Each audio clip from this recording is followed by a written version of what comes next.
ये जो फ्री वाली पॉलिटिक्स है, इसे लेकर जिसे आप बहुत गर्व के साथ कहते हैं कि हमने दिल्ली में पानी मुफ्त दिया, हमने बिजली मुफ्त दी, हम शिक्षा मुफ्त देंगे, आप यही दावे हरियाणा के लिए भी कर रहे हैं।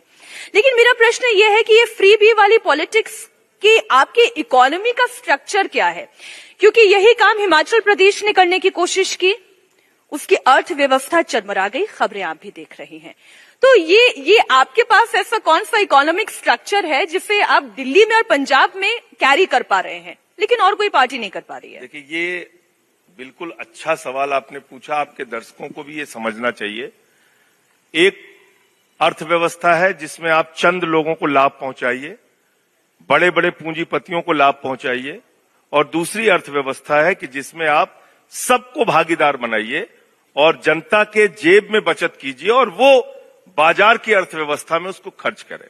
जैसे मान लीजिए, अगर 5,000 10,000 रुपए किसी परिवार का आप महीने में बचत करा रही हैं अपनी योजनाओं से, तो निश्चित रूप से वो व्यक्ति बाजार में जाके कुछ सामान खरीदेगा, जाके वो कहीं पे कुछ खाएगा, तो वो बाजार की अर्थव्यवस्था में उसका सहयोग है। और जब आपने पैसा खजाने का उठाया और चंद पूंजीपतियों को दे दिया, तो बैंक पैसा लूटकर वो चले जाते हैं। हमने देखा है, किसी से छिपा नहीं। अभी मैंने पार्लियामेंट में भी पढ़ा था, 3,53,000 करोड़ रुपए का कर्जा चंद कंपनियों का, 43 कंपनियों का माफ किया गया।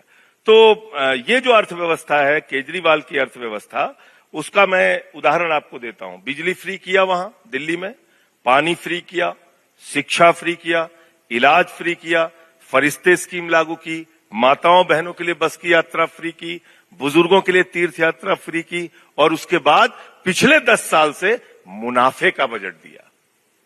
यह है सबसे बड़ी बात। हमारी अर्थव्यवस्था चौपट नहीं हुई, हम दिल्ली की अर्थव्यवस्था डूबी नहीं।